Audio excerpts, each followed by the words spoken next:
This is the Final Word Cricket Podcast. Adam Collins and Jeff Lemon. We are still at the Gabba, where we last came to you via the India Daily. The India Daily is no more, for now at least. No. It might come back. The Daily Podcast, as it relates to the Indian Test team when they play England, who knows? Who knows? It's possible.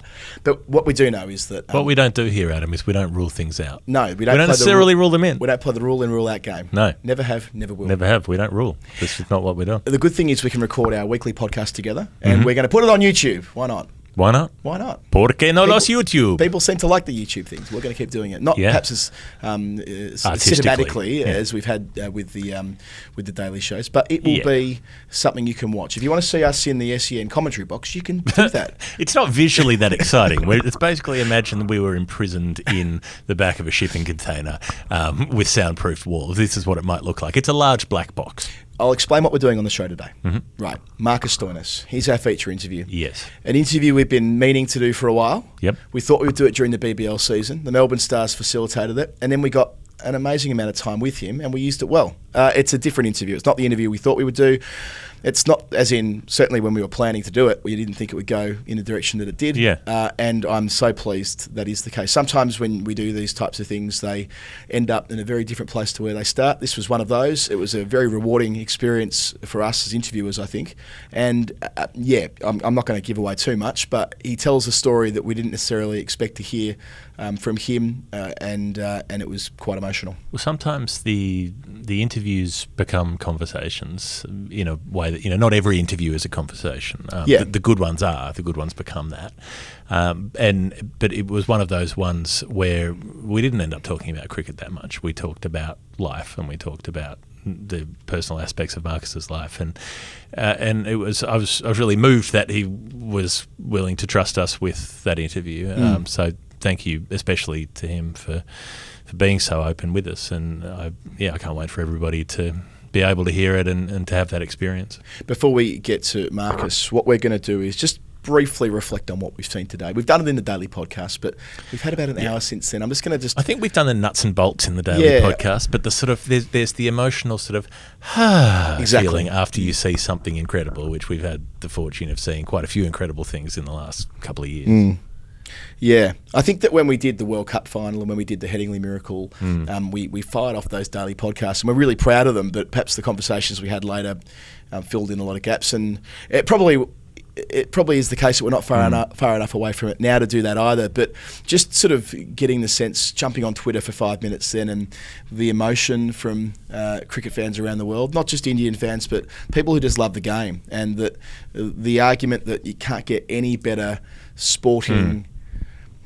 No, I don't want to say sporting contest, but there's something about the fifth day of a test match. Yeah. Especially when they're investment. It's the amount of time and effort you've invested. It's like there's nothing else. Maybe Game 7 in a playoff series, but generally a sporting contest is relatively short. It's over in a couple of hours. And also it's binary. You win or you lose. Yeah. The fact that today it was win, lose, trophy on the line via a draw, maybe bad weather, possibly even a tie. It was all of that going on at the same time until very deep in the day. And do you risk the win in order to have a stalemate? Do you risk having a loss in order to there are so many different ways that can go, but fundamentally I think it comes down to the amount of time and effort and attention invested in it, that if you've watched the entire series, you've watched not quite 20 days of test cricket in this case, because Adelaide was over in about 5 minutes, but you've put in that much attention, you've invested that much of your life into it, and then there is that sense that the resolution is significant in a way that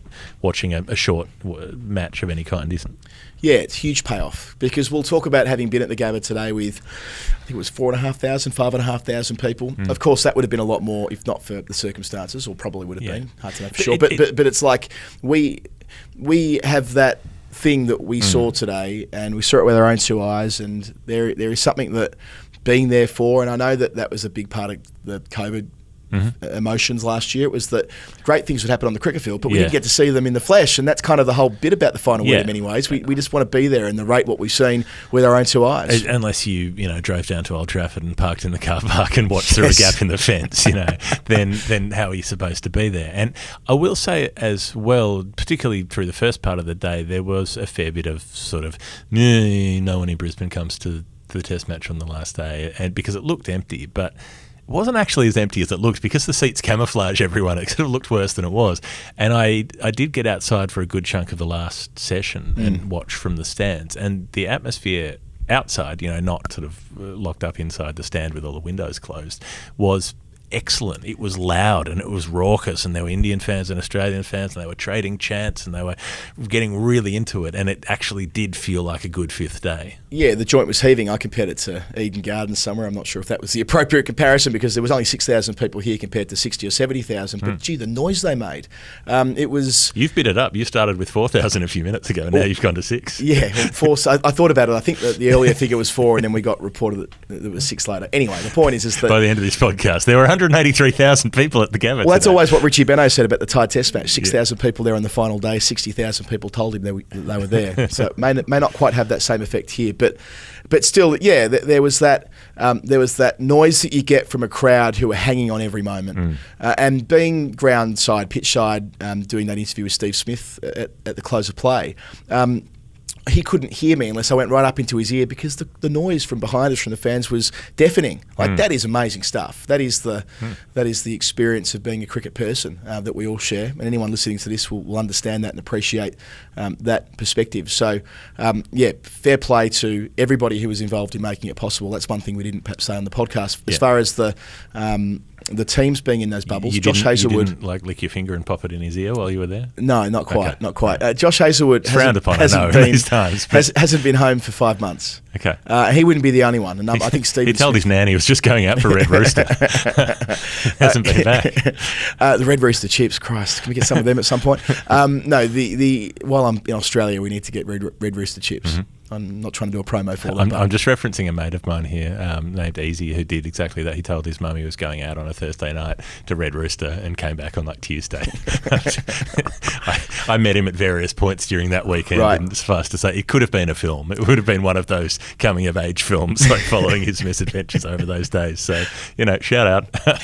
Yeah. No, but the Hazlewood story is just one of many. And the Indian players, it's even more acute. Natarajan missing the birth of his child. Siraj missing the funeral of his father. I mean, and I'm sure there are other significant personal milestones that have been missed. And that's the sacrifice these players make. And not just the players either. The staff in the bubbles who really have been under the same conditions as the players. And it's all good and well to talk about the players being millionaires. And yeah, sure they are for the most part. But the functionaries around the teams aren't. If you're wearing a badge and working behind the scenes in one of the jobs, you're not making loads and loads of cash. I mean, you're privileged to be part of the cricket apparatus. I'm not saying that they're not great jobs, but still there is an element of perspective here that needs to be remembered about all the effort that was required to get these test matches on, not just in Australia but around the world over the last few months. And we talked about that in England last year, but just a moment for that. It's an important part of conservative politics as well. Something that it's taught us is that millionaires can be sad too. Millionaires have feelings too. Like when they have to give some of their money away in taxes, that makes them sad. When they're trying to play the Australian Open and they're locked in a hotel room and they don't have a private house with a private tennis court to train on, they can be sad. Elon Musk, he's the richest man in the world. He's sometimes sad on Twitter. He's sometimes insane. But sadness. We can all be sad, Adam. Let's have a little bit of empathy for millionaires. Nice segue, I think. I don't quite know where that came from. But so, look, we'll talk more about Australia and India, I'm sure, over the coming weeks. A lot of people found the final word for the first time in the last month, courtesy of the YouTube channel that we started. That was unexpected. That was lovely. So didn't mean for that to happen. If you're watching a big night out, you wake up in the morning and you've got a YouTube channel. Yeah, you've got somewhere up towards 25,000 people watching you a day. And if that's if you're watching down the barrel of this camera, or indeed listening on the podcast feed for the first time, that's really cool. Thanks for being part of it. What we do on the show will become obvious in the weeks to come. We do a weekly show where we often interview a high-profile guest, and we do a weekend show where we talk about the history of cricket and we tell a few stories and hopefully learn a few things along the way. Often it's Jeffy in Australia and me in the UK, but we'll take advantage of the fact that we're both co-located for the next at least few weeks, maybe longer than that, maybe the next few months, depending on where the cricket ends up. So, if you're new, that's great. Thanks for being part of what we're doing. And if you didn't find the YouTube videos and you weren't listening to the India Daily, that's fine as well. If you want to see some beautiful cinematography via Camfink and the other camera operators that moonlighted, like my partner Rachel and Dylan Leach and Josh Martin from Cricket Australia, you can see their fine handiwork too via the YouTube channel. Subscribe, because we're probably going to do more of it. If you want to just watch some video where someone just films a bunch of donuts, that's cinematography. That's entirely different, so don't get confused. Jeff, a little bit to get through on the agenda before we hit go on the interview. We'll spend more time again on this next week, but England did play a test match in Gaul this week, which for a very funny one. Yeah, for the longest time we didn't think would happen either. I mean, I mean that was scheduled, and I'm kind of thinking, they're not really going to go. It's not really going to happen. But to the credit of the ECB, there they are, and that's, I think, partly a reflection of the fact that Pakistan, West Indies, Ireland, West Indies women, and Australia all went to England in the 2020 COVID year. So England are now returning the favour, as I'm sure and hope Australia will do likewise for the teams that have come here this year. But that first test match, look, it was kind of weirdly not in balance on the night 3, I think it was, it finished in 4 days. But England chasing 74, and at one stage, 3 for 20 odd. Suddenly, it was briefly game on a pitch that was just exploding, and that's what we love about Test cricket too. You can see a game played at the Gabba today on a track that's hard and got cracks in it, and you're looking for the cracks to open up, and then you see a dust bowl in Sri Lanka where an entirely different skill set's required to test the batsmen around the world. So it was nice to get that kind of visual contrast going home and watching it. Yeah, new ball spin bowling. It's a different, it's different gravy. Ranganaharath used to do it so well, and Embaldeno was the one throwing them down and getting massive dust puffs. We just sort of turned it on just to have a look at it, and then got completely transfixed by it, because there was a small excavation happening every time the ball landed, ragging away a couple of wickets off the edge, and then that run out of Joe Root, and suddenly they lost about 3 for 2 and something like that in a very short space of time, and it could have come undone. And if they'd been chasing 150 instead of 70, they might have got rissoled. And he showed some real backbone, the left arm spinner, because in the first innings where Joe Root makes an unbeaten, he was out for 228, and we'll come to that in more depth in a sec, but the left arm spinner goes for 3 for 176 across 45 overs, just 4 maidens, never able to really settle, and they conceded 421 after getting bowled out for 135 on the first day, where Dom Best cleaned up and took 5 for 30. The arse easily falls out in a situation like that, but for Sri Lanka it didn't. A good rear guard, they made 359 the second time around. Thiramani finishing with 111. We've kind of taken the piss out of Thiramani at different intervals, it must be said. I think we've discussed that Sri Lanka's injury situation is emblematic of that, is that he's still getting a game averaging 20 in Test cricket and hadn't made 108 years, and then he did. Then he got 100. Then he made a fine 100. And we were cheering him up. We were in the press box watching those last few runs, and very excited for him. He had support from Angelo Matthews, the evergreen Angelo Matthews, who made 71, and then they were only setting England 74 for victory. So a few bits and pieces to take from the England performance. First of all, Dom Bess on day one taking 5 wickets, giddy up. Stuart Broad 3 for 20, keeps on keeping on. But then with the bat, Joe Root. Joe Root hasn't made 100. I saw a stat that says Stuart Broad took more wickets in that innings than on his previous 3 tours to Sri Lanka. Right, well there you go. That could easily be the case. And in the second innings, he had figures of like 8 overs, 6 maidens, none for 4, or something like that. England's first innings, Joe Root, it's been a long time between drinks. Giuseppe Root, please. Giuseppe. He made that double ton. Italian. He made that double ton in New Zealand probably 15 or so months ago. Hasn't raised his bat since. And at different points in time, we've questioned whether maybe the best is past him, like whether his best cricket was before he was captain, and he might play the occasional great innings, but and would be a consistent contributor. Let's not forget that. But that he might not reach the heights that he had in the first chunk of his career. Well, there you go, 228, stick that up your ass. Batted. He's about to tick over 100 tests, isn't he? He's on 98 or 99 at the moment. He's only 30 years of age, or might have be just shy of... Oh, he just turned 30, sorry. Vish wrote a lovely piece about that. I'm sure a number of other people did as well a couple of months ago. He's been captain for 4 years, and it's hard to be captain when you're the most important player with the bat as well. And often your numbers will reflect that. Yeah. We've seen many captains have a batting average with a 5 in front of it when they start the job, and a 4 in front of it, or a 3 in front of it by the time they finished. But yeah, 2-2-8. You go from a 5 to a 3, you really hit the skids. Yeah, or maybe a 3 while they're captain might be the better way of expressing that. Right.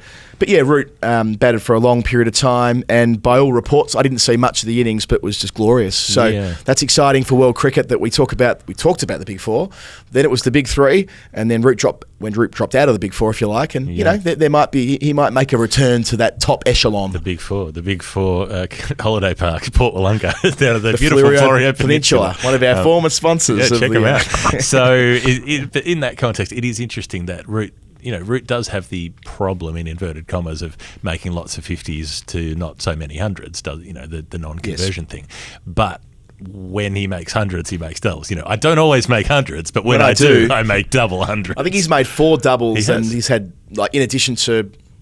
I'm picking a number here. About 18 Test hundreds. He's got I think it's less even, isn't it? Right, 13 or 4. No, maybe it was 13 a couple of years ago. So maybe whatever it is, let's call it 16 and go halfway. And on top of that, he's got 60 other scores above 50 or something along those lines. So I get the criticism, but of him, getting starts and not necessarily converting as often as he should compared to his peers. But still, it was nice to see. The other thing that was nice to see... You were spot on. I just checked. 18 and 49 50s. 49 other half centuries. 49 50s. Yeah, it's a big number. That's a lot of 50s. It's the reverse Yunus Khan. Yeah, but that's also good if you've made 49 50s. That's a shitload of 50s. And looking at the screen here, he's got over 8,000 Test runs. Do I read there? Or is it over 9,000 Test runs? 8,052. You got better eyesight than me with your glasses. But yeah, so there's the Root story there, and there's also the Dan Lawrence story, which is just awesome because a player we've been watching for a number of years, play for Essex, amazing wrists, as everybody is writing about and talking about at the moment.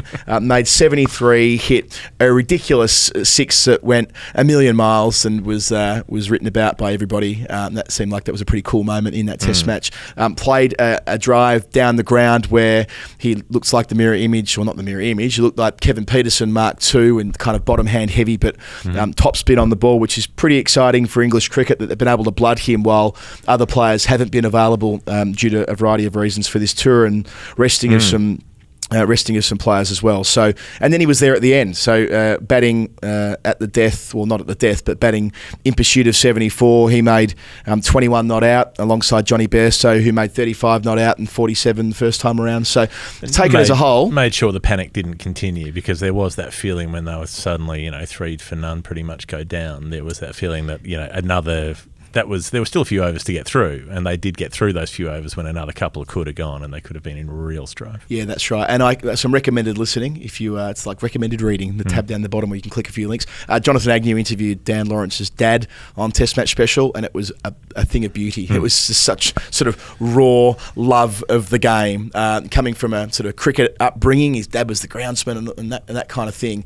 So that was a highlight, seeing a guy make such an impressive first impression at the Test level, and they play their second Test next week, Jeff, and we'll talk about that then. We will, and they'll probably be pretty excited to see Australia being unable to get teams out in the 4th innings and Joe Root making double hundreds, and suddenly England supporters might be thinking maybe it won't be so hard this time around. Well, I've done one interview back to England this morning, and the first three questions were about what does this mean for the Ashes? Well, yeah, but it was more. We've got Adam Collins on the line with us. Yeah, Adam Collins on the line to talk about why Tim Payne is a dreadful player, dreadful captain, sack him, makes all that kind of so that's where it's going to head, because it always does, because it's an Ashes year. But we will try and maintain some level of dispassionate balance on the final word as we work our way through that. I will say for Tim Payne that I can't wait to get you to the Gabba. It just doesn't really hit with quite the same force now, does it? Oh, look, Tim Payne's had a shit-house week, and he's been scrutinised accordingly by both of us. I just thought that particularly was funny. I can't wait to get you to the Gabba so we can concede the series losing match to your team. Yeah, losing a Test match here for the first time since 1988, and the sledge of Ashwin, and the fact that he didn't keep particularly well, and the buys that were let through today, although I don't think many of them necessarily were his fault. But yes, on the whole, there will be scrutiny of Tim Payne, but I don't think they're going to sack him before South Africa in a couple of weeks. Just just on that last point of business before we get to a very special segment that I always enjoy on this show, South Africa is where Australia go next. And we learnt during the week, courtesy of my colleague Ryan Harris, who broke the story on the coverage on day 4, I think it was, that that tour will be going ahead. They'll be taking off on the 24th of February. The first test match, unclear when it'll be, but presumably early March.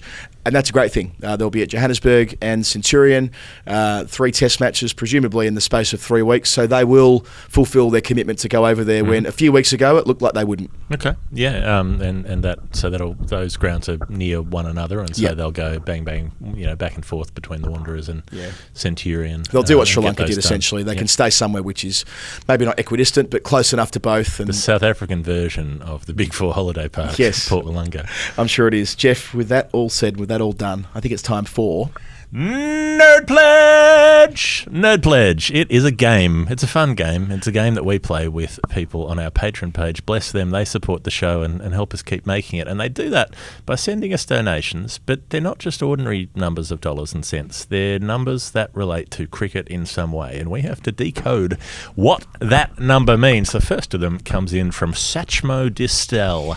And the number is $7.53. And there was a clue. You don't have to send a clue, but you can. And Satchmo did, saying that this was the greatest bowling performance I've ever seen.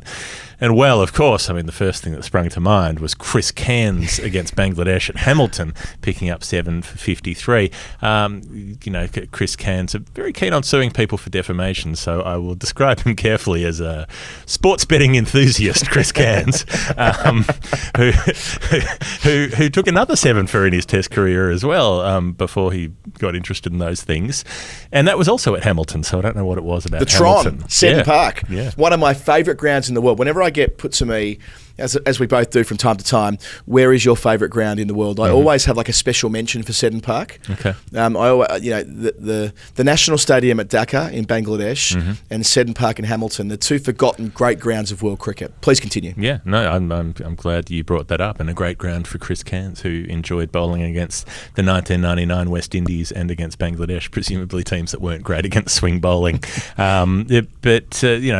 That obviously that jumps out at me, but I feel like you may have a better suggestion for 753. Depending how old Satchmo is. I don't know what Satchmo's vintage is. Could he have been watching Test cricket in 1984? I suspect so. We've corresponded with Satchmo a bit, and we love his work, and it's great to have him on the show this week. Anyone whose screen name is named after Louis Armstrong.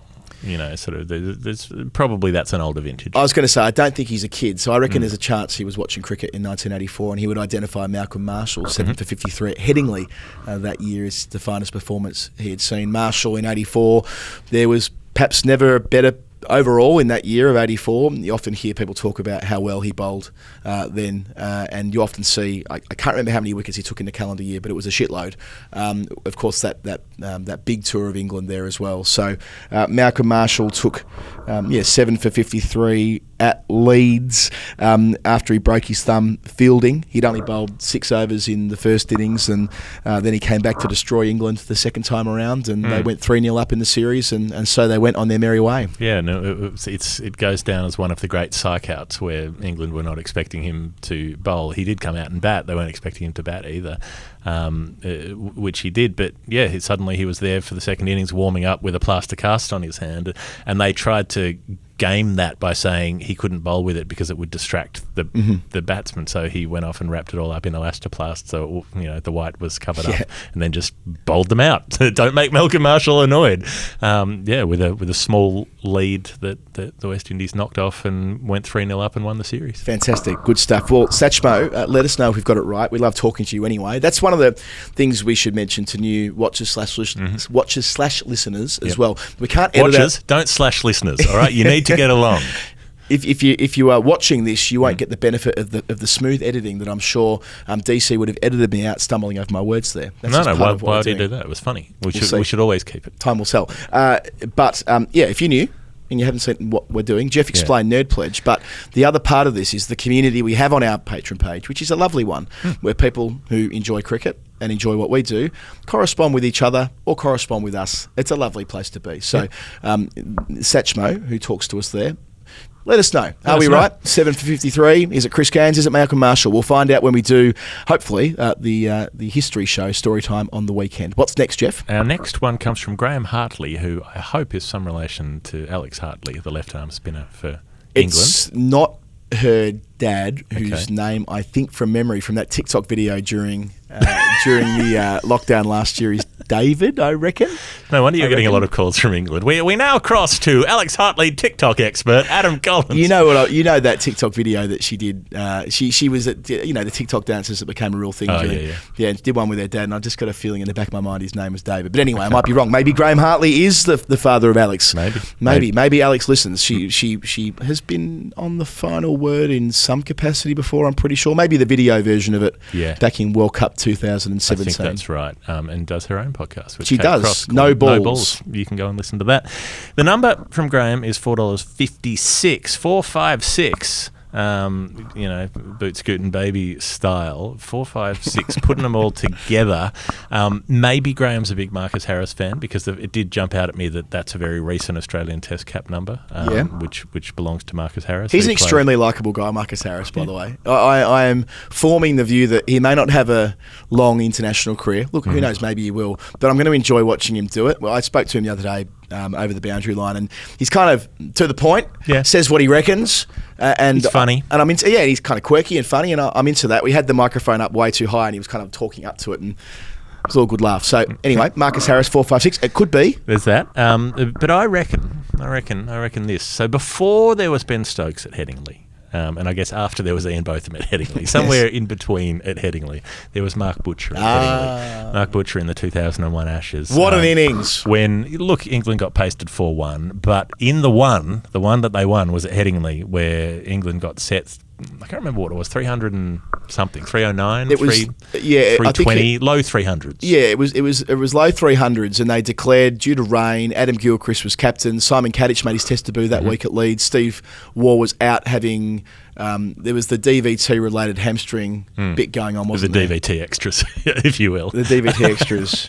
Yes. Yeah, so Gilchrist gave a generous declaration, probably not too dissimilar to the score that India chased here, actually, but Mark Butcher was never better than, in that fourth Test match in 2001. 173 not out in that match, and got them home. And the reason I mention it is that in that series, he made 456 runs. Very good. The number is 456. 456 for Butcher. He also took his best bowling figures in that series when he got 4 for 42 at Edgbaston, picked up Damien Martin in the gully. I remember watching that live, actually.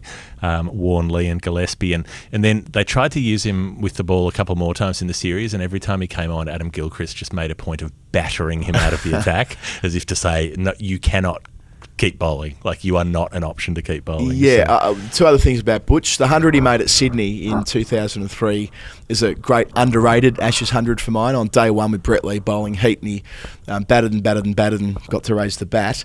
And that, 4 for 42 at Edgbaston in 2001 would suggest that he was used after England copped a fair bit of tap through. Like, so Martin made 100, Gilchrist made a rapid 100, Hayden made 100. They all kind of made hundreds there, didn't they?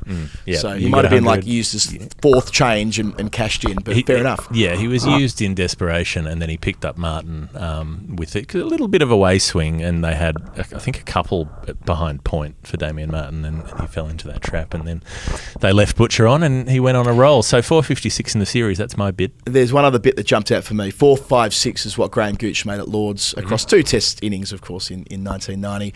333 in the first dig, and if you subtract 333 from 456, that must mean that he made 123 in the second innings. I've looked at the Gooch numbers many times, and it only just occurred to me that he made 123, which meant that he totaled 456. That's really good, isn't it?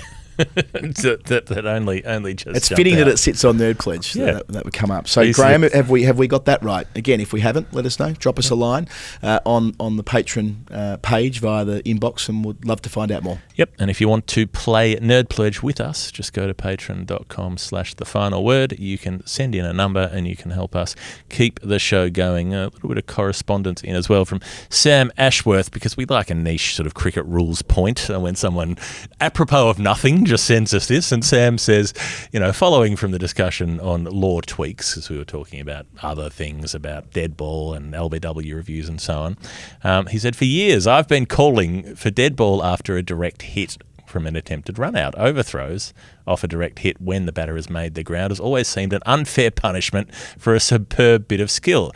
He reckons if you miss the stumps and there's no one backing up, too bad, you can get overthrows. But if you hit the stumps, the ball should be dead. Expecting a 360 backup is a bit unreasonable. And I like that Sam says, I've been calling for years. For years I've been calling for this. I don't know who you've been ringing up, Sam, getting Jeff Allardyce on the phone. Like, look, we've got to talk. Taking out an ad on a billboard outside ICC headquarters in Dubai. You live for this, Sam, and I respect that. I think the great man Fraser at the MCC might get an email from me about this, because usually when something is as it is, it's because of unintended consequences. Mm-hmm. So I can't quite work out what the unintended consequences of this would be from Sam, but I'll find out and I'll let you know. I'll drop you a line. But to me, on first impression, I think that's a pretty reasonable point. Dead right. Because, there's a risk-reward when you take a ping at the non-striker's end and so on, but should that extend to having actually executed the task as you wished to do? Mm-hmm. I don't know. Never thought about it, but I like it. Yeah. If you take it on and you miss, you can get punished. But if you're good enough, you can't. You can send us an email on finalwordcricket@gmail.com. Yeah. Better still, send us a Patreon message, patreon.com/the final word. I think, Jeff, that's about the right place for us to leave it at the Gabba. What we'll do is we'll have a brief interval and then we'll be back with Melbourne Stars and Australian all-rounder Marcus Stoinis. The Melbourne Stars have their last 5 games in Melbourne. The crowd is capped at 15,000, so pre-book your tickets at melbournestars.com.au. It's a unique season, so the MCG will likely be a sellout. And with that all said, we welcome Melbourne Stars superstar Marcus Stoinis to the final word. Thanks for being with us. No, it's good to be here. Let's start with where you are on the Big Bash merry-go-round. Where does this find you? When was the last time you played? So we played, 2 days ago in Adelaide. Quite a tough game for us in terms of, we thought we were on top of the game at about halfway point. We got the 1 point, I don't even know what that's called, that new 1 point sort of thing. But we won that. And then and we had our big guys bowl on the death overs, and but unfortunately, we didn't have enough runs on the board. So we're in Adelaide. We've just landed in Melbourne, and we're getting back to where everything should be. The Earth is finally getting back on its axis. Melbourne Stars coming to Melbourne, playing the MCG. Now we just need to add the winning to that, and then everything's right. I mentioned off the top that you got those 5 games at the G. I mean, different circumstances granted, but the fact that you're just about in a situation now where you need to win all your home games, would that be right? Yeah, I think 3 or 4 games out of these next 5, and 4 to be sure, 3 might leave some things to chance, so it's an important stage. It's been a fairly ridiculous 12 months for everybody. Tell us about your last year or so and what it's looked like and where you've ended up now. Yeah, it has been odd, hasn't it?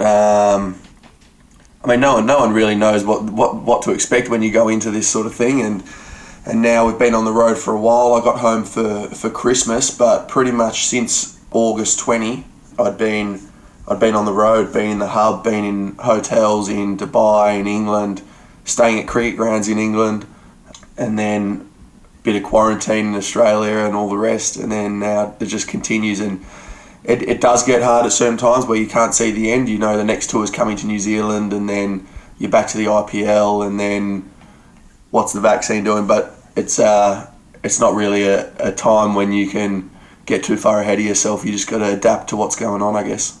Yeah, I suppose you'd be a cricketer who will end up in more consecutive bubbles than almost anybody due to your sort of T20 performances in India and in Dubai late last year. Have you done a sort of a rough calculation all up as to how many months on the bounce you'll end up in sort of a hub or a bubble? Yeah, so I think I actually try not to think about it because I don't think it helps. But I think, like I said, from August this could keep going all the way through to the IPL, which will be end of April, I guess.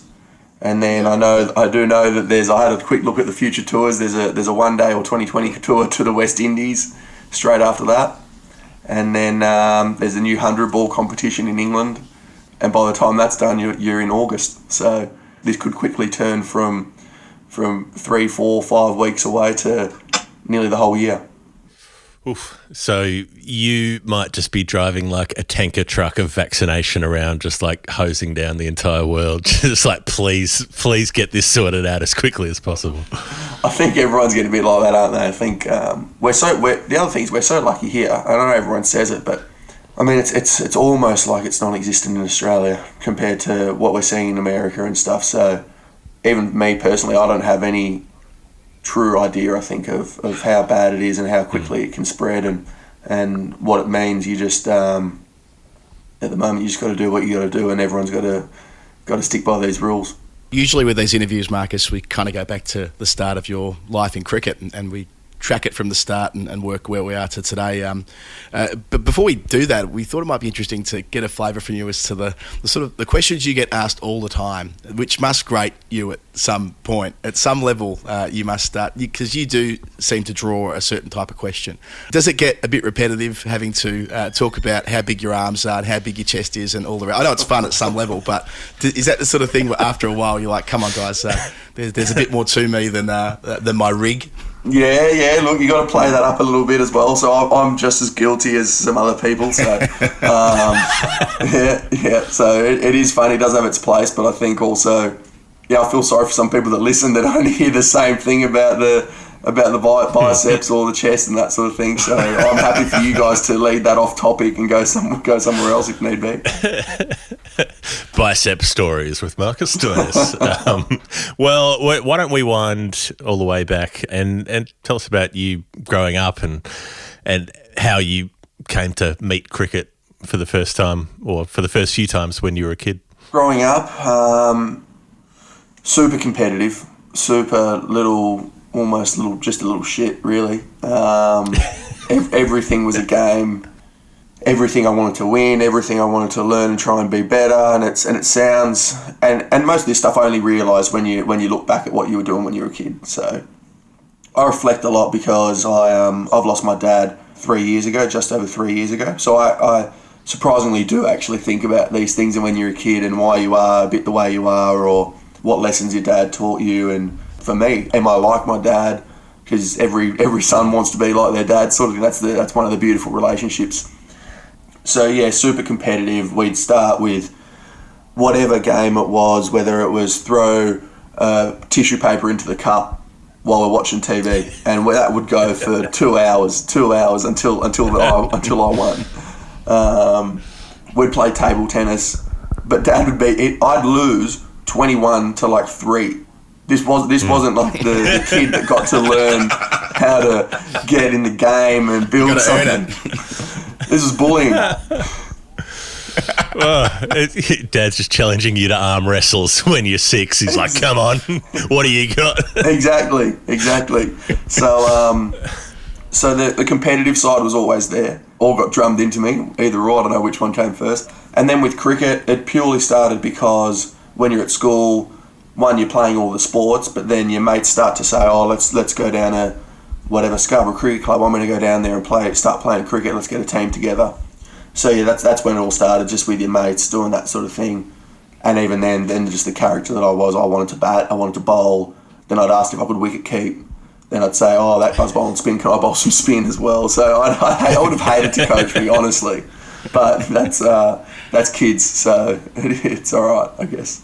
In terms of your development as a junior and so on, were you the sort of kid where when you were playing, it was pretty obvious that you were going to have chances to play further up the chain? Like, that is to say, were you playing in rep squads and being identified by, the West Australian setup and all the rest of it as a teenager, or did it take a bit longer for you to mature as a player? Yeah, I was playing in those rep squads, but I wouldn't have said that I was the most talented or anything like that. I was, believe it or not, I was a small kid. I didn't always have these biceps and chest. See, I went there. I'm glad you brought those up because I wanted to ask about the biceps.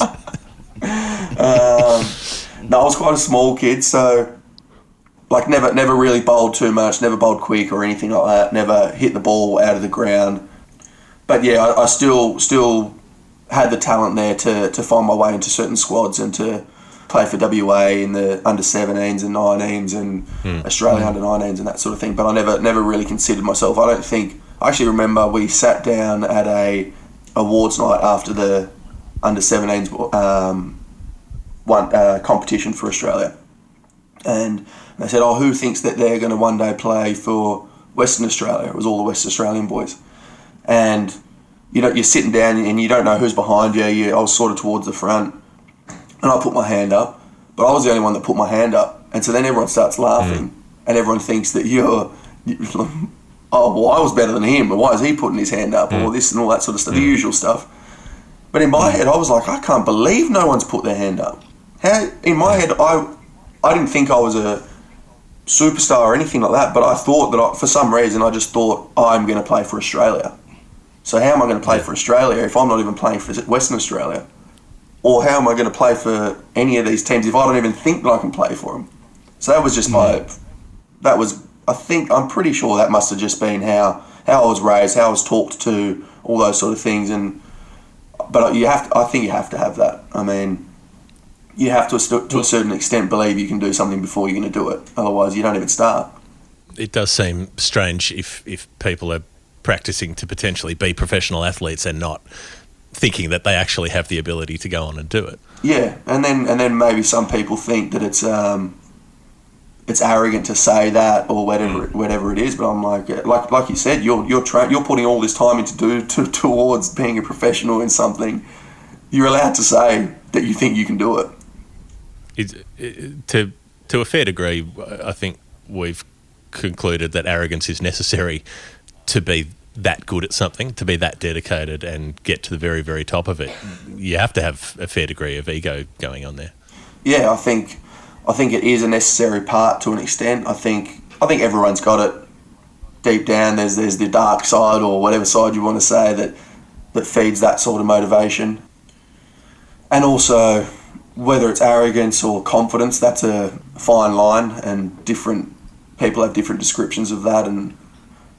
But yeah, I think in order to keep challenging yourself every day and not to get too complacent with where you're at and to find the motivation is an odd one. That, like you said, we've been away for a long time, and it's not every day that you wake up motivated to go to training or motivated for that next game. That is an art in itself. That's a skill set. People say, for example, I don't think I was that talented physically, as I'm not a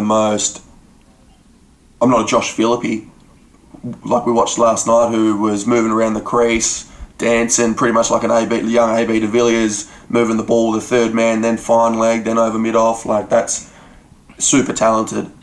But for my talent, I think my talent would be probably things like my optimism, probably things like work ethic or discipline. And they're hard to measure, but the further I go through my career, the more I realise, geez, you are pretty disciplined, or you do have the optimism to push through and to do this and to keep believing or to keep trying or to, so I think they're all different skill sets that even I'm only starting to realise which ones I've got more than others. It's interesting you go back to like WA under 17s as a bit of a point in time where you thought you could go all the way, and it can be a lot of guys play sort of underage cricket for their state, and that's kind of it. They hang their hat off that, and that's the point of difference when they're at the club, when they're 35. I once played Victorian under 19s or whatever it is, but that's when it can go either way, and that's when you end up absorbed within the senior system and make a debut for your state at age 19. Who are your major influences around that formative stage, I suppose, and is this around the time you start to fall under the wing of Justin Langer as well? Yeah, it's around that time, maybe one or 2 years before that. So he played at my cricket club when I was back in Perth. He played at Scarborough Cricket Club, and the type of person that he was is he'd play a test match and he'd get back to WA, and he'd come down to training on Tuesday. He'd come down to training on the Wednesday or Thursday or whatever it was, with a Cricket Australia bag full of shoes and all this sort of stuff and clothes, and I was a small kid, but I wasn't that small, and my feet were not fitting into a size bloody 6 or 7 whatever he wears. And but the boys, you should see, some of the boys would just grab their shoes. They wouldn't fit, but they'd still wear them for half a year, and every time they'd pull them off, they had blisters everywhere. Their toes were deformed, all that sort of stuff. Yeah, it's like anything free and anything from an Australian cricketer you're going to take and you're going to put them on. Yeah. Just put some orthotics in or something. But yeah, so he was, and And things like, so then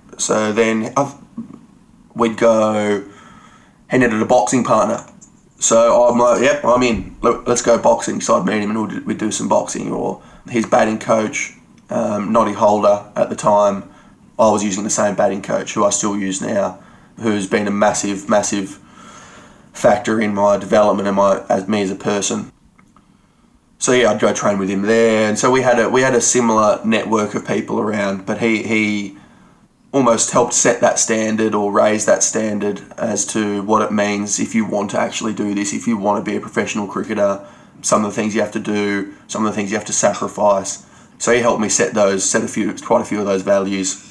And on that note, so in terms of informative people, my batting coach definitely was one of them. The batting coach is a weird thing in cricket. They wear many hats. They're almost like your best mate. Then they're challenging you all the time, but then they're also giving you girlfriend advice when you're 17. They're also the psychologist. They're also, they see you when you're almost vulnerable because you're just in this. Not many times in life, I think you're just in this area where you're just trying to be as good as you can be at something, and it brings out other emotions. It brings out negative emotions. It brings out doubt, it brings out all these sort of things, and this poor batting coach is sitting there going, Jesus, I didn't sign up for this. I thought I was going to teach him how to hit a bloody off drive. But yeah, so those two, and the obvious one is my dad, who was just the best man that I'm the luckiest person ever to have him as my dad. Unwavering support. He'd set the standard. It was I'd never miss a game. It was always, if we went, when I was young, down south on holiday, that was 4 hours down on the coast of Western Australia, and I had a game on Saturday. I'm playing under nines. No, we're not missing it. We're driving back. So we'd drive back in the morning, we're heading back. I'd usually get a duck or something, because every time I went back, I was like, oh no, I've made Dad drive, and so we're going to try so hard. And I'd get out and I'd get in the car, and we'd start driving back, and I was like, Dad, that was a big place. He's like, nah, we're never missing a game. We're never missing a game. So, yeah, I was lucky. We just did, yeah. So, but yeah, around that 19 years old is when I started working a lot closer with JL. A couple of questions that raises. One, were there a bunch of podiatrists in Perth who were like, we can't figure out why all these kids are getting deformed feet, without realising that it's because they're all jamming Justin Langer's shoes on? Two, what's the rest of your home life like at that point? Through your teenage years, and like when you're really starting to get into cricket. What's the other side of that at home? So I've got a really close family. And when at this stage, about 19, I'm studying at University of Western Australia. I'm studying a commerce degree. Really close with my sister, Natasha. She's at uni studying medicine. And then Mum and Dad, obviously super close, but going through this super tough time, because that's when I was 17 or 18, just turning 18, that's when Dad found out that he had cancer. So at this stage, it was pretty much for me uni and cricket, and in between it was in this real rush of trying to find out what's happening with Dad, really, for all of us. Yeah. He was given 3 years to live at that stage, so 3 years, and then I'm thinking 3 years, I'm 18, you lose your dad at 21, there's so much you don't know, you haven't invested the time to learn things that you want to learn from him. There's just way too much. So that's where my head went straight away. I remember Dad went to the doctor when he found out. That same doctor told me he had 3 years. He never spoke to that doctor again. Walked out of there, went straight to the next doctor, and he said, I'm not talking to a doctor that thinks I'm gone in 3 years. Huh. And so, these things, like, they're not to say that's the right thing or that's tough or anything like that. But these are the things that he ended up living for 12 years after that, and he went to Spain for treatment once a month to get to trial a new drug that was obviously on trial. He was flying back and forth at Peter McCullum Centre. He was going to Sydney, he was going to Melbourne. He had different chemos, different radiations, tablets, some that made his some made the hair come out, some didn't. Some made his hair turn, his eyes turn pink. Some were made them red. Bone marrow transplants, surgeries, all this sort of stuff. And what I'm learning is, you can, as a parent or a dad, he could have told me all these things about, you don't give up, you try hard, keep looking for different avenues. If one avenue closes down, you can always manipulate this and move to another thing and tell you're in control. Just keep going, you'll find something if you want it. All the things that dads say, I think most dads would say. But then, through an unlucky circumstance, but luckily, I had this man who was going through the worst stages of his life and would not stop and would travel, would talk to different doctors, would be on the internet all night, he literally just had the chance then to show me everything that I thought I wanted to be, or as a character. He had the chance to show me, and he did it for 12 years. So, very lucky for me in terms of, it means when you come here and you're in the bubble, or when you go to England. When I was young, I went to England, was catching the train and going from place to place, and not to say that the bubble is anything like that, but the character traits that my dad passed on to me, or when I look back, I'm like, oh, you can just deal with it. You just adapt, you get good people around you pick up the phone. If you need to become a better cricketer, ring Dennis Lilly. If you need to learn how to bowl, ring Dennis Lilly. If you want to learn how to bat and you don't know why you're doing it wrong, talk to Virat Kohli. You've got his number. That's what he'd say to me. You got his number, call him. Call A.B. de Villiers. Call Steve Smith. If you need to be a better runner, find Matt Shervington, or whatever it is, just act on these things, do these things, ask questions. Yeah, I got a bit off topic, but that's when I was at that age, this is where my head was at. It was busy. No, it's an incredibly powerful reflection. Thanks for sharing it with us. And I suppose when I was going through looking at your career, I mean, there is a big shift from one side of the country to the other, and I suppose now with the context you're explaining, that mustn't have been taken lightly, moving to Victoria when the opportunities weren't quite there in Perth, and you make a big decision to move to Victoria. I suppose it would have been all the tougher knowing that, your dad was going from place to place for treatment, and you obviously were so close with him. Yeah, that was a big time. Again, at the moment, he helped me with that. So I remember we went to Adelaide, because I spoke to the coaches there at that time, and we walked out of the meeting. They said, "Oh, look, we'd love to have him. We can't offer him a contract, but he can come and train with us." And walked out, and Dad could tell I was like a bit flat. I was like, "Okay, we'll see." We started walking around Adelaide, and Dad goes, "What do you think?" I was like, "Oh, yeah, Adelaide's all right. This is okay. Maybe this could work." And he goes, "Fuck Adelaide. You're not living here." And he goes, if you're moving and you want to become a professional cricketer, if that's the whole reason you're doing it, then I don't even know why we came here in general. Why don't you just pick where do you want to live? Where's going to make you the happiest person? And then you just invest. Once you're there, you invest everything in your cricket. You just try and as long as you can do that, then everything's going to turn out fine. And I was like, all right, well, let's go to Melbourne. We're off to Melbourne. And that's how we picked, because I didn't have a meeting with anyone from Melbourne. I did not train once with Victoria for the first 18 months. Did not play a second 11 game. Yeah, so the way that was working, but it was the most influential stage of my career, because I started working with a sports psychologist. I started putting in habits that I never even knew. And even now people say psychologist and things like this, and they think, oh, that means that he's struggling with this, with problems with this, all that sort of stuff. But we work so hard physically. We work so hard on technique, on all these things. I've worked since I was 9 on hitting a cover drive. I still can't hit a cover drive. These are the things. And then, yet we think that we're meant to all have control over our mind, which is the most uncontrolled thing probably that we've got.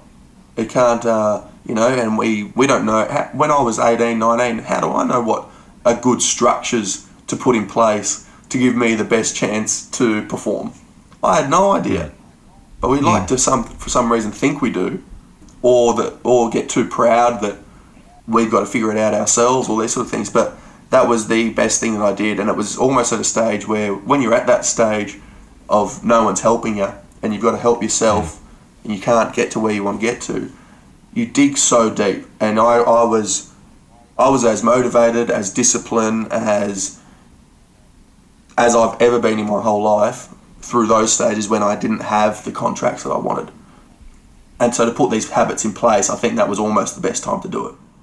It sounds like it must have been a time of like a fair bit of mental turmoil, because on the one hand, you've got this really positive example from your dad. On the other hand, you've got this fear hanging over you that, he's been given this diagnosis where you just don't know. It could get worse at any time.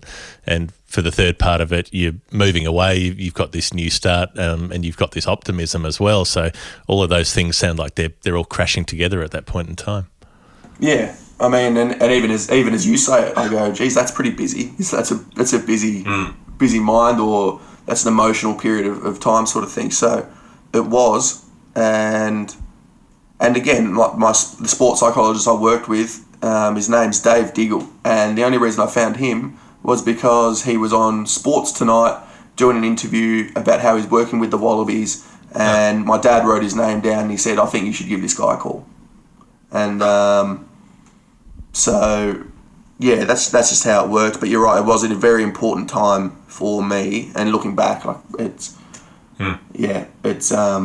shaped me, and it's changed the whole trajectory of my career. Call Tim Webster. You've got his number. Ask him who that bloke was. The next bit, the Victoria bit, as you mentioned, such an important stage in developing you as a player and getting those opportunities. Was there a turning point? Was there a time when the switch was flicked and you went from being a grade cricketer to being a state cricketer? Was there a period of time in a season where you knew you were ready to take the next step big time? It was just slowly over those years spent in Melbourne. The first year of club cricket, I started learning a little bit more about myself. First time I'd lived away from home properly, all that sort of thing. But I remember in the second season that I'd moved over, I really started to apply a lot of the things that I was learning, and a lot of to the mental side or to the discipline side, and also got me in touch with, again, some people. I think so many people get frustrated because for so long their dream would be whatever it is to play sport or for example, cricket. And I see it all the time. Like I see some of the young kids now, you see it in their face that they actually want this so much, but they have no idea of. But this same person has never asked Glenn Maxwell a question about batting, has never asked David Hussey a question about preparation and being an all-rounder, or Luke Wright about opening the batting, or, so there's these, and they want it, but they don't have any idea of how to start creating it for themselves, and that people are there to help, and that you're in control of a lot of this stuff. And so I think that's what I started learning, got encouraged. I remember I was at the SCG and Steve Waugh was there having a coffee with someone. And my sports psych said, Dave said, he goes, I think it'd be great if you walked up to him now and introduced yourself and just said hi, and that you'd like to ask him a couple of questions one day, and if that's okay. And I refused. I was like, no, I'm not going. And I didn't go. No chance. So that, so when I now see kids, other people doing it, I'm like, I understand that 100%. But I needed to get over that, and that, which I did eventually, and then it helped me with other things. But yeah, so at this stage, when I was in Melbourne playing club cricket, it's not until I went through a stage where I would have played eight games and made 800s. And I was like, okay, I'm actually learning how to bat. This didn't feel like I just dominated because I've got a lot of skill, or because I slogged a few, or this sort of stuff. It was, I've actually learned how to play cricket now, so I'm on the right track. So that was about 18 months into moving to Victoria. And then I suppose looking at it in retrospect, it looks like it happens pretty quickly. You have a couple of big seasons, you win a Shield with Victoria, and suddenly people are talking about you as saying, oh, there's this bloke batting at number 3 for the Vicks making really consistent runs, and you're now being talked about as a potential test player. Yeah, it can move so quick. And I think, I became aware of that, and that initial stage takes a while. That's the grind. That's where 10,000 people can give up, because you give every excuse to give up, as in you actually have a lot of right, because things don't look like they're going to work out or whatever it is. Half the battle actually is sticking in. Me and 10 mates, we go down now and we say one of us is going to become a professional cricketer or something like that. 7 of them are probably going to give up before they even find out. You only got to beat 3 of them. You know, you're not in this, and that's just purely by hanging in. That's just purely by rocking up again. So there is a lot of that. And yeah, so I did have some really solid seasons with Victoria. Had good coaches there, had good people there. They stuck up for me. They sort of made me feel like it was a family sort of thing. Yes, that was the start, I guess, of my career and pushing towards Australia. I remember when I first got wind of the fact that you were someone being talked up around Victorian circles, having, of course, had that big season in 14-15. And as you say, within not even a couple of years, you're in the test squad over in India, and you're very close to playing a test match in India in 2017, or at least that was our impression from the press pack looking in, that third test match, if I recall correctly. And I think now, with 4 years hindsight, a lot of stuff to cover in between, and we'll get to that, but we think of you as a white ball player who's done so well in the T20 format and play one-day cricket for Australia, but you've said repeatedly that for you, Test cricket is the pinnacle. And does that sort of remain your thinking at this stage of your career, that red ball cricket, playing for Australia, playing Test cricket for Australia, would be the peak for you as a professional athlete? Yeah, I still think it is. There are things that are making it harder and harder at the moment in terms of the amount of red balls I can actually hit or play or be a part of, which is starting to probably not frustrate me, but it's, when you can't see the narrative yourself, you can't see how this story is going to work out, and if you're going to get to Test cricket, how's this going to happen? But then you also just got to sometimes sit back and let it and do your thing, and if you're making runs, you make runs. If you're bowling well, you bowl well, and it works out itself. But yeah, I do feel that I was probably closest back then to playing, and it was an odd stage, because at that time, I don't mean to keep talking about Dad, but this time when I was coming back and playing and being on those test tours or closer to playing, Dad was getting quite sick there, and he had some big operations, some things that we weren't sure how they were going to go. It was always now not in the years, it was in the months. Oh, he's got 4 more months. He's got 5 more months, or if after this operation, we'll see how this goes. But it could be quick. All this sort of stuff. And personally, so I haven't really said this, but and this is when I started playing for Australia. So I'd only just started playing one-day cricket and that sort of thing. But I really struggled in state cricket for those maybe 18 months or a year. I had unbelievably poor stats. And Ronnie McDonald picked me in every single game. Every game. You're batting 3, every game. And I'd leave training sometimes halfway through or whatever it is. And he'd just call me, I'm here for you. You're in. It's all right. It's all right. And in my head, I couldn't shake this thing of, I wanted to get home. I was like, what am I doing? I'm missing this. This could be 27, 28, 27, I reckon. Every second you get now at home, this is the last memories you can make. Go home, make some memories. Like that's important. And then I would not do it, because it was a lot of the time I'd fly home and I wouldn't tell anyone, and I knew that we'd have an optional training session on the day before the game, and so I'd miss that, and I'd fly in the night of the game, and then I'd just rock up to the game as if nothing's happened, because I wanted to. It was hard because I'd talk so openly to them, but there's only so much you can say. You talk openly, but you're not opening your whole heart every time you speak to them.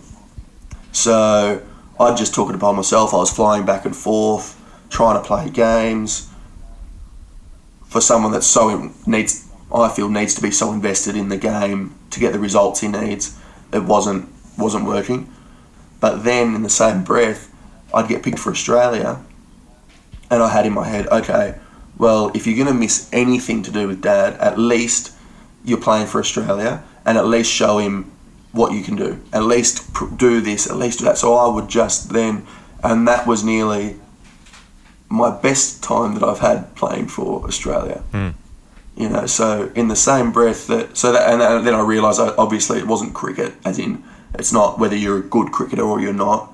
It's what sometimes you can give to each contest or give to the games and that sort of thing, because I could not have been hitting them worse for Victoria. I actually still feel bad about that now. I was averaging maybe 50 in other years, and I'd averaged maybe 12 or something like that, ridiculous.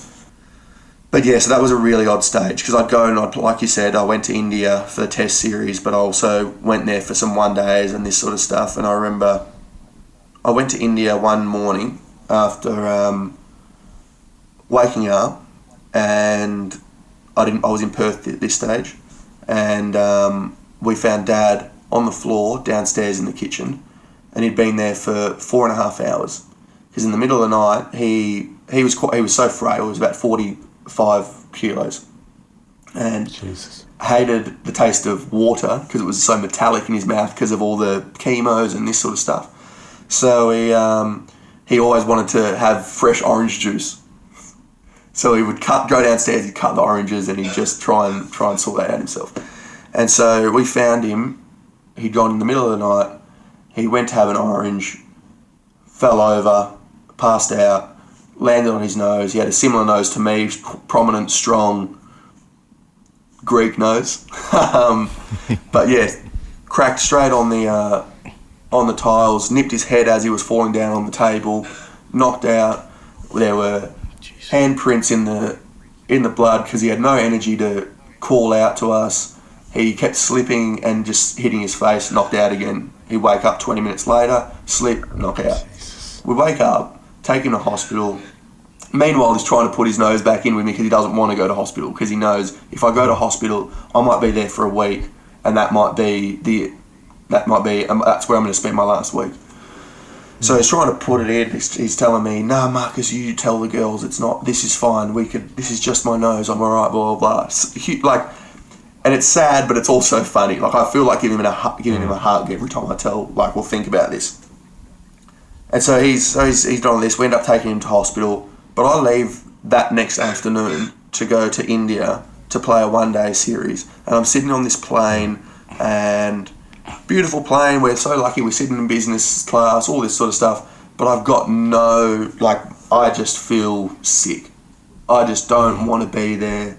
I don't want to whatever. And then you go there and I played really well. And it was actually really probably important for my career and all those sort of things. And it ended up Dad got strong again, and he had another month. I don't even know how we're getting here, but yeah, this is what was all just such busy time. So many good lessons. Like he just, and this is half the thing where when I celebrate when I take a wicket, I think most of it's because I've got so much emotion in me from holding this sort of thing in or whatever, and then finally I get to take a wicket. It's the only time in cricket that I get to that anyone gets to celebrate as naturally as they can. Do you know what I mean? As in, when you take a catch, you don't. When you make 100, you've built up that 100. You know you're getting there. You're on 99 or whatever it is. But I think that sometimes the surprise of taking the wicket, unfortunately, means I celebrate like a buffoon. You let out everything that's been building up, but like it would be building up. And was there a sense that, 2017, that's the point where you have that crazy game in Auckland as well, where the one-day game where you make a 146 not out and nearly win a game that you shouldn't win, and that's a moment where everyone really sits up and takes notice of you. Was that also something where you got to show your dad what you could do? You know, he was still there to see that performance and to see you having the perfect day just about on a cricket field. Yeah, I remember walking off, and walked straight off, and Buff had my phone. We usually don't have our phones with us and all that sort of stuff. We have to hand them in and that sort of thing. And as soon as I walked off, Buff walked in and he gave me my phone and he goes, "Go make a call, son." And I went straight out on my phone, and me and Dad, we didn't talk. We did not talk because he was just crying. I was crying. I'm saying, "I'm so glad you saw that." Like that was pretty much it for a while. Yeah, so and it's hard. Like these things to other people, that meant a lot to him, or that what it is. But there's some things in life, some things in some situations in people's lives where I could not tell you. And it wasn't about making. Actually, I don't even know what. It wasn't really about making the 100 or about New Zealand and that was a great game. But that's gone. That memory, that feeling has gone. The feeling that hasn't gone was talking to Dad. You know what I mean? Yeah. Like the detail didn't matter, but it was about having got there. It's about all those 4-hour drives back up and down the coast, all of that. Yes. You know, that fear of having to move to Melbourne on your own, and there's a moment that's sort of like a symbolic moment that says that the work has paid off. Yes, exactly right. It wasn't it felt good to stand there and raise your bat. It was that was a beautiful thing to happen, but what felt good was to stand on the ground and talk to Dad, and for it to mean as much to him as it did to me, and share the whole narrative and the story that you've been through with someone. So that's like once in a lifetime moment for me. It feels almost glib to go through the bullet points of your career, given this other story you're sharing with us today.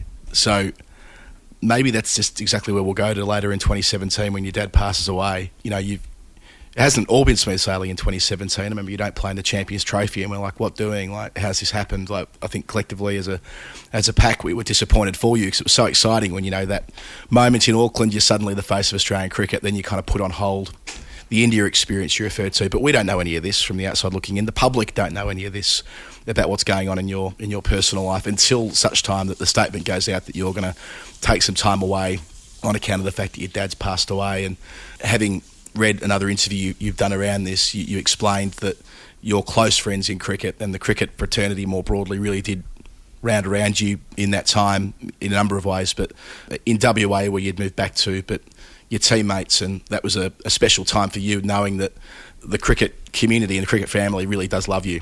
Yeah, I think you go through, you hold so many things in yourself. You try to deal with things yourself. You try to, because things were going on for so long for Dad, you don't want to be the guy who cried. You almost feel like you're the guy crying wolf. Oh, Dad's sick. Something might happen. I need to go home. Oh, yeah. Dad's better again. I'm coming back.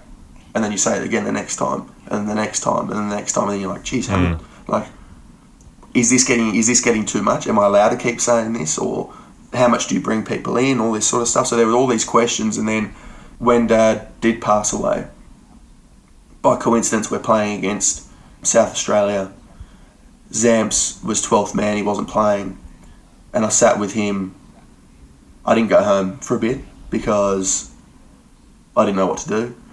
Sat with him for maybe an hour. The South Australian boys wrote me a card. Within 5 minutes, I knew that the Victorian guys had sent me messages, and they had lowered the flag for me, or for Dad. And they're just nice gestures because, people care, and obviously people do. But yeah, I spent so much of my time over the 8 years leading into that with these people. So yeah, that was obviously such a tough day. Dad nearly passed away 2 nights before that. 2 nights before that, but where he passed out on the floor, we thought we were about to call the ambulance. We lifted him up on the table onto the bed and pretty much held him up by his feet to try and get some sort of blood back towards his heart and his head. and put an oxygen mask on him. Meanwhile, we had everything. Like the Stoinises, we had oxygen masks, we had hyperbaric chambers, we had portable toilets, we had anything that we thought was gonna add to this and to help him get better. We had it, and which is like the mentality that I spoke about before. If you like, we'll just get it in. We'll get it in. So yeah, and then came back to life.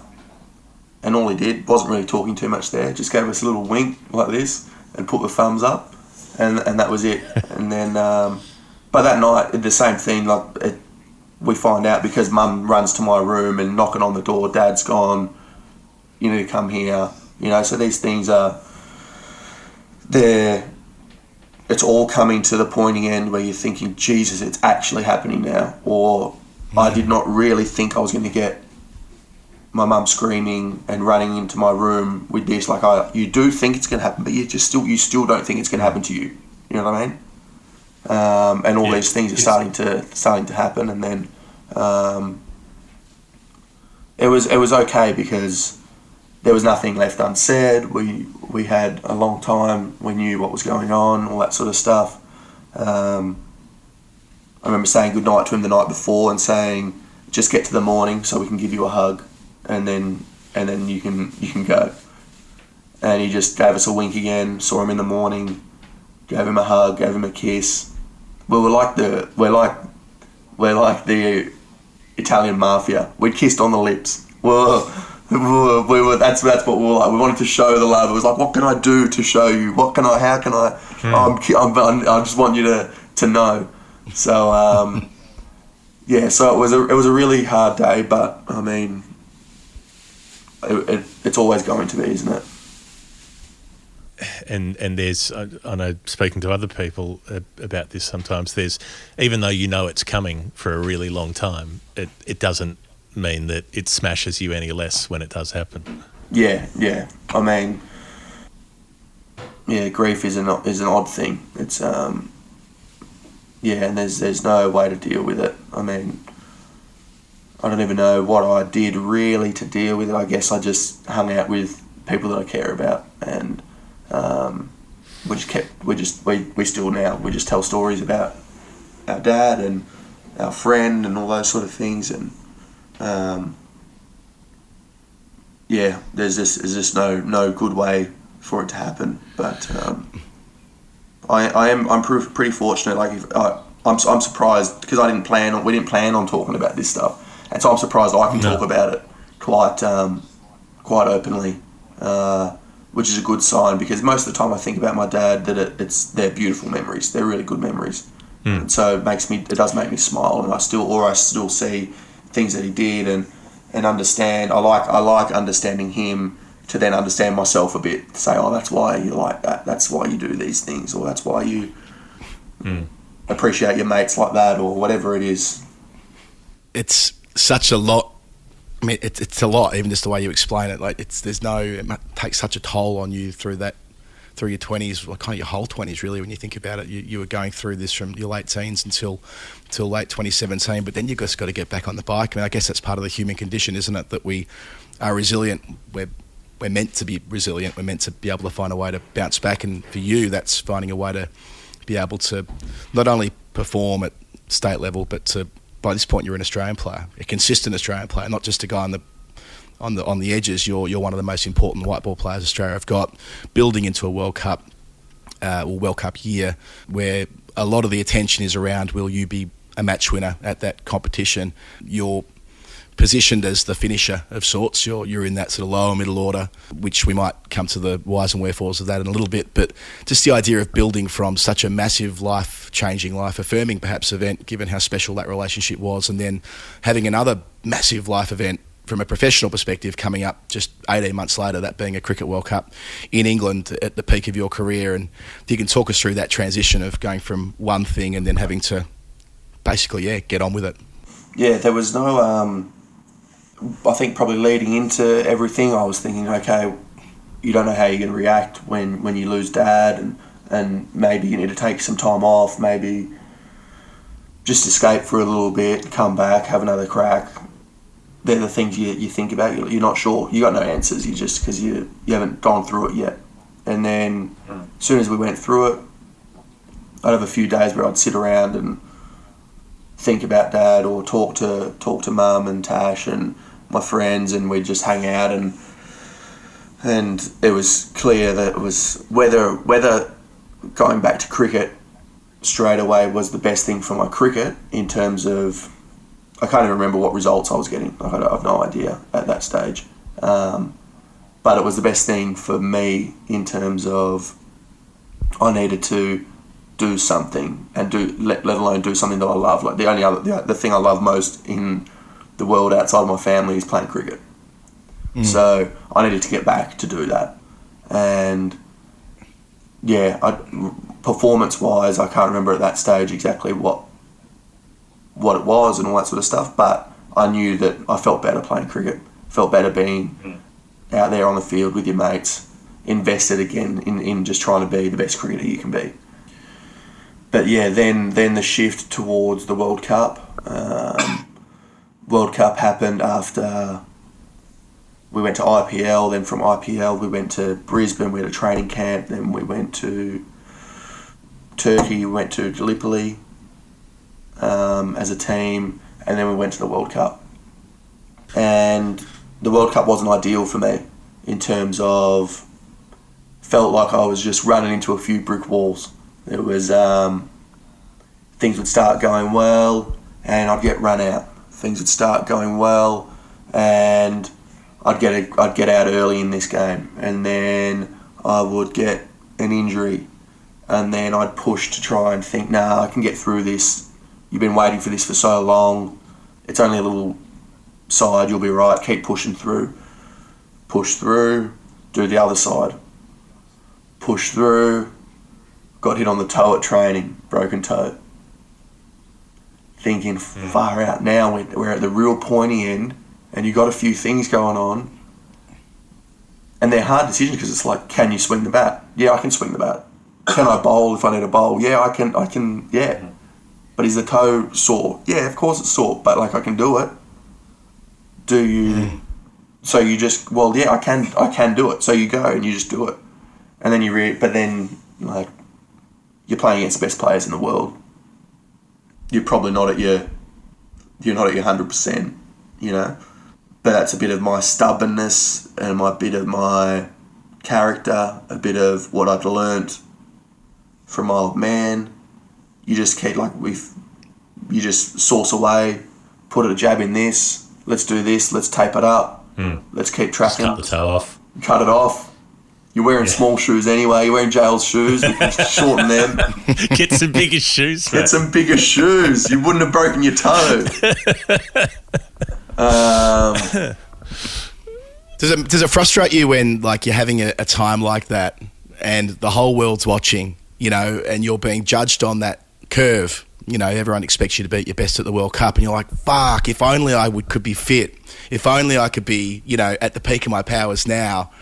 But the reverse is true, and the people on the outside, and I don't know how much you listen to the outside noise, maybe a lot, maybe not at all, but on the outside, people are merely looking at your stats column and going, underperforming Australian all-rounder, maybe out of position where you're batting in the batting lineup compared to where you're playing 20 over cricket, maybe out of position but not doing the job. You must be sitting there going, for fuck's sake. Yeah, I think I actually don't read too much. You hear things because you can't help but hear them and that sort of thing, but one thing I'm pretty good at is staying away from that, whether it's good and bad. But you know it's coming anyway, because you know when you're not performing. You know when you're doing well. You know if someone's going to say they think you should be batting in a different position. And I'm so used to it now. Like it's still.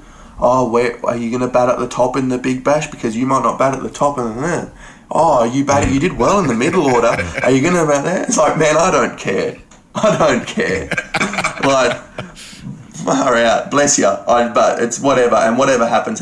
We're not going to pick you because you made your runs at the top of the order. 3 months later, you're playing in the middle order, you know? And whoever it is, whether it's a selector, whether it's a reporter, no one knows. And I think half the time, I don't even know if they really care. They just, it's whatever they can sell at the time, or whatever answer best represents what decision they want to make. Does that make sense? Yeah. If they don't want to pick me, then they can go, oh yeah, sorry, you've been batted out of position. If they want to pick me because of something else, who knows? They go, oh, you've made runs. You can make runs there. You can make runs anywhere, and you're in the team, and it's the same. And you're like, yeah, all right, maybe they're back on. All right, we're back on. Start it again. You know.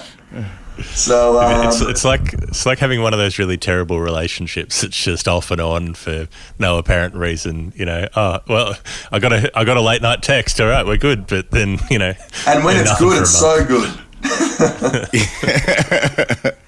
You can build a permission structure around anything when you want to, can't you? You can justify almost any behaviour if you want, I suppose. And the same applies for cricket selection. And it kind of runs all the way up to this year, doesn't it? Because you had that extraordinary BBL last year and make in excess of 700 runs, smash 100, you know, bounce back really well out of that poor World Cup. And suddenly it's like, right, well, it's time for him to return to the Australian team.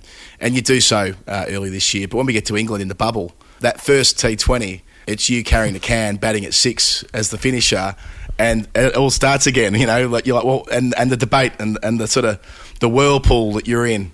And I was calling that match for radio at the GS Bowl at the time, and I was thinking to myself, I already know what all the stories are going to say before they've even been written about you, because it's just another version of the same thing we've seen before.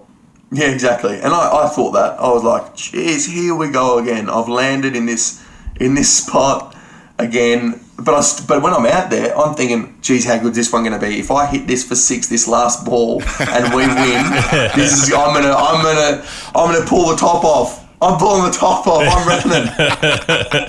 You know. But then I walk off and it doesn't work, and you go, oh well, join the queue, add that to another story or whatever it is. That's fine. Yeah. But I think in all these things, because again, when I think back 4 years ago when I was playing Big Bash and I was opening the batting and I took a while to get going and I was learning, but my processes were right.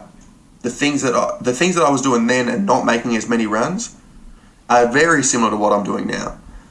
And I just trusted it for long enough that once I got here, and not in an arrogant way, but when you get there, you eventually can now start putting on performances that are either the best in the world or the best in this, you know, like it doesn't work on your timeline, unfortunately.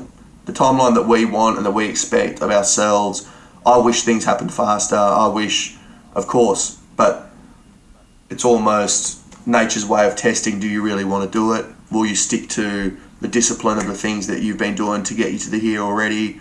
All those sort of things. And if you do stick in with these sort of things, you then get a flood of rewards. That's what I believe anyway. And I think even similar with IPL this year, I went from England, from losing, well, whether it was I lost the game or we lost the game, but to then go to the IPL with Ricky Ponting, who is an unbelievable man, filled me with a heap of confidence.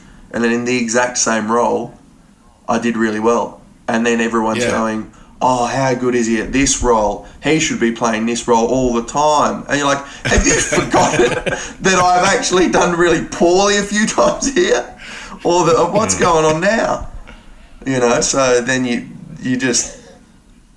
That's why I think fortunately it's happened so, like, there's just so much of it that it doesn't bother me anymore. All of what you're talking about connects to what I would describe as a very conventional kind of mindset in a lot of cricket people, a lot of cricket media. It's like tram tracks all the way.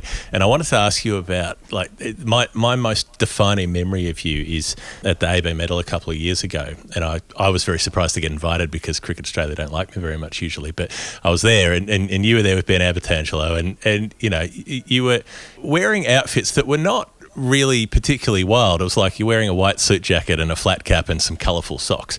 But you got up on stage to get your gong, and the host was like, "Oh my God, Marcus Stoinis, what are you wearing? This is crazy!" And I'm like, "He's wearing colourful socks. Like, are you like shooting your load over colourful socks? Like, what is this? The most exciting thing you've ever seen?" And it just really stood out that it was like, in Australian cricket, you wear a black and white tuxedo. Like, in Australian cricket, you don't ever do anything that's even the slightest bit different, because that is going to blow people's minds. They do not know how to process it. And it sort of felt like that was how you were being received through so much of your career, where it was like, "Oh, look at Marcus Stoinis over there. He's got friends. Oh, look at him. He's smiling at something." Like, whatever you did was considered to be absolutely out there, when it was not remotely that. Yeah, I'm glad I feel like you've nailed it. It's like Adam Zampa is the weirdest guy. He loves coffee. What? And I actually said it. I said, don't know what's weird about having really good friends and caring about them, and don't know what's weird about having a good time and smiling and not saying the thing on an interview that, "Oh, yep, it's going to be a bit up and down this wicket, and I think it might seem the new ball's going to be hard work, and if we dig in early, we can really cash in later." Well, no, anyone we execute our processes. You know, like, just and then nothing's weird. Nothing like. Yeah. I mean, you're talking to me. What do we spend most of my time talking about? Is my family, and I think the reason I've got close friends is because the friends that get close enough to me, I either bring them into my family or I treat them like family. And it's what else is the most common thing in the world? Everyone's got a family. So that's not weird. That's not different. The fact that maybe I talk about it, or the fact that maybe I'm a bit more open with my friends about it, all that sort of thing. So that's how I see it. It feels like a really healthy thing watching you blokes who are clearly all great mates. Again, going back to that England bubble last year, when you're sort of sitting out on the ground, on your towels, listening to music, doing absolutely normal stuff, as Jeff and you've pointed out already. But it does stand as a contrast, because you're not, I don't know, I'm not saying you're not in the gym earlier in the day, but the perception is that you're not doing what the other blokes are doing and watching Netflix or whatever. You're making a point of very publicly being out there doing your own thing as a group of friends. Kane Richardson, Nick Maddinson when he's around, Glenn Maxwell, Mitch Marsh, whoever it is, Ashton Agar, that you blokes are very, very close, and you don't really care that that's the case, and you're physically close, emotionally, great mates, and the fact that that's outside the tram tracks of expectations of Australian cricket doesn't seem to bother you blokes. Yeah, because then at the start you do care a little bit, and then you go, hold on, what am I caring about here? Because you're not doing anything wrong, But at the start you think, fuck, maybe I'm doing something wrong. Maybe I'm not meant to be doing this, but you're like, no, I'm not being rude to anyone. If anything, I'm the opposite to that. I'm bringing more people together. I'm having fun. I'm not drinking and not going to training. I'm not gambling my money away. I'm not sleeping in and missing training, missing meetings, not caring. Like, no, this is. So I just almost decided to go, fuck that. Think whatever you want to think. And then all of a sudden the group turns from Marcus Stoinis, Adam Zampa, and Kane Richardson to Mitch Marsh, to Ashton Agar, to Nick Maddinson, to Glenn Maxwell, to Pat Cummins, to to Travis Head, and then all of a sudden the group of 2 or 3 turns into a group of 10, 12, 15, and then that's when, in my opinion, that's when a team becomes a team. How much better is that team to play in? Where people are looking after each other, where people know what it means to each other to be playing and to be here, to what they're working on, or when someone does take a wicket, one of your friends, you know how much that means to them because you've been spending all that time with them. You understand their preparation, you understand what they're doing, what they're going through, how they're trying to improve, how they're trying to impress. Everyone's trying to impress a selector or a coach, or so at some stage. Everyone's gotten hammered in the media at some stage, and so you know this narrative of everyone else rather than just yourself. And then you start sharing a journey together, and you bring each other with you. Yeah, and so much of the, like what we're talking about is the tram tracks. To my eye, that's what a really conventional understanding of masculinity is in Australia, where it's like, if you're a man, you do things like this. But it's actually more about what you don't do. It's like, if you're a man, you are not supposed to do, and the list is endless. Like, the list goes on forever. You're not supposed to wear colourful shirts, and you're not supposed to you're not supposed to dance, and you're supposed to sit in a camp chair and drink tins until you're absolutely blind, and then you're allowed to sing along to Barnsey. Like, it's the list of what you're not allowed to do is everything, and there's almost nothing left that you are allowed to do. And it seems like such a stifling, suffocating way to live, to cut off all of these opportunities for self-expression and enjoyment, because that's not what blokes do. And you think, well, maybe it should be what blokes do, and then maybe blokes would be a lot happier about themselves and everyone else. You actually, you've hit the nail on the head. I'm actually glad you said that, because you get it. You're right. You're meant to just sit there and drink your cans until Barnsey comes on, or it's a difference between. I actually spoke to Nick Larkin about it. He goes, and we came up with, I don't want to be a good bloke. I want to be a good man. I want to be a good man that my friends can rely on, that can help people improve, that can be open, that can take criticism, or all this sort of stuff. I want to be someone that they rely on if they need something, if something's going on, or if when we're in the middle, they rely on me. I don't want to be the good bloke, because what's a good bloke? He's such a good bloke. We can go down to the pub and just drink and punt all day. Sorry, I just missed something there, because then there's millions and millions and millions and millions and millions of them, but you want to be a good man. You want to that's something. Anyway, that's what we talk about. I think that's a pretty nice place to leave it. Marcus Stoinis, it's absolutely clear that you are indeed a good man. Thanks for being so bloody open with us today about some of the toughest parts of your life and some of the happiest. You've been a fabulous guest. Thanks for being part of the Final Word. I appreciate it, guys. Thanks for having me. This is the Final Word. Adam Collins and Jeff Lemon, after our conversation with Marcus Stoinis. As we foreshadowed off the top, not the conversation we expected. I prepared to talk to Marcus in great depth about his cricketing career.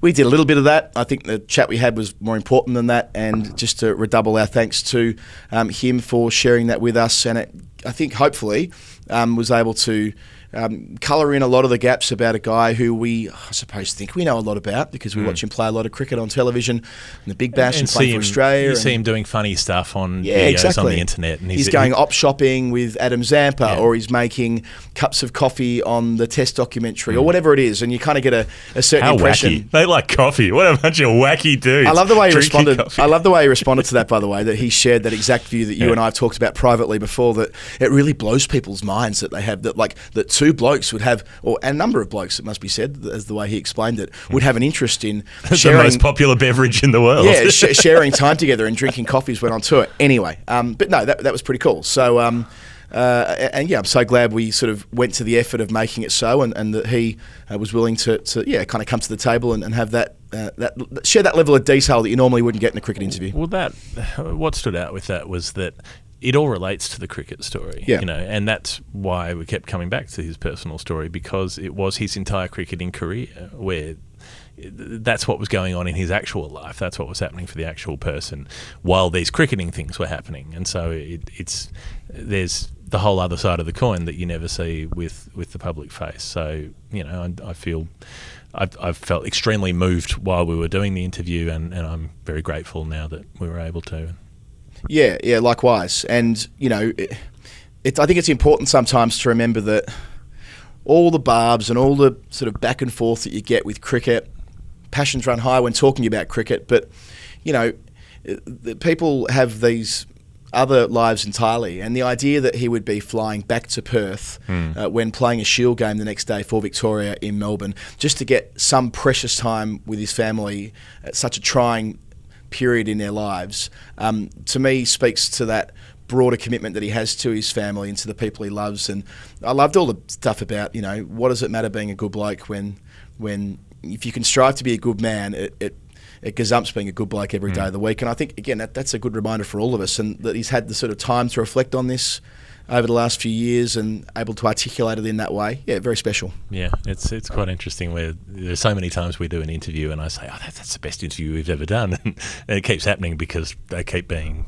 wonderful. We keep having these guests who are wonderful. So, if you're new to the show, scroll back through the feed and you'll find some pretty special conversations. Right, Jeff, it's time for us to say goodbye. First of all, we always thank everybody that makes it possible. First and foremost, we're part of the Bad Producer Productions label, badproducerproductions.com. Astrid Edwards, Jay Mueller, who look after us, and Dave Collins, who is our editor and does a superb job. Thank you to all the people at BPP that help get us on the park a couple of times a week. It's been more like 7 times a week in recent weeks, and that's a pretty big effort. So brilliant to have them with us. Thank you to our patrons, patreon.com/The Final Word. If you want to be part of that awesome community, YouTube is now part of what we're doing, as we say. This episode is on YouTube, as are all of the India dailies. Thanks to Cam Fink for editing this, if he does, because I haven't asked him yet, but I will.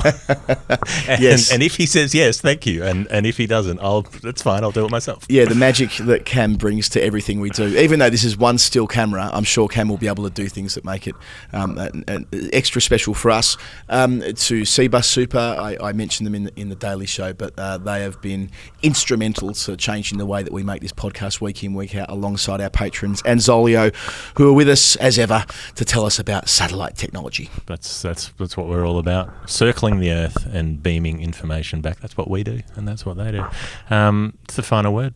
I'm Jeff Lemon. I can point now because this is on video. He's Adam Collins. That's how it works.